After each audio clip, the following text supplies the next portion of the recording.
I la rifa us recordem que consistirà en un pastís de Foix de Sarrià, amb 2 menús de Cala Teresa, amb aquesta magnífica panera de productes de la terra que ens ofereixen els de la teca que estan aquí al costat, els artesans que avui ens acompanyen, i amb una capsa de galetes.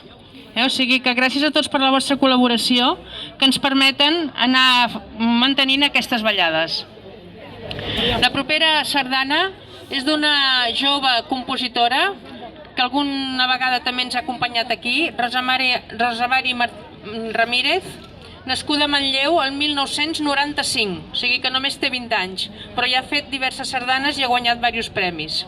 L'any 2012, amb 17 anys, es va estrenar la primera sardana, que justament és la que ara tocarà i interpretarà la Cobla del Baix Llobregat i que ballarem tots, que es titula Com un joc. Ella és cantant de música catalana, de música clàssica, de sardanes, i ha editat diversos CDs, tant cantant com ella tocant l'orgue, que també és organista. Des del 2002 col·labora amb diferents festivals i ha rebut fins i tot classes magistrals de Montserrat Cavaller. I ella mateixa ha cantat al Cercle Artístic del Liceu. O sigui que seguidament, Com un joc, de Rosa Mari Ramírez.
Thank you.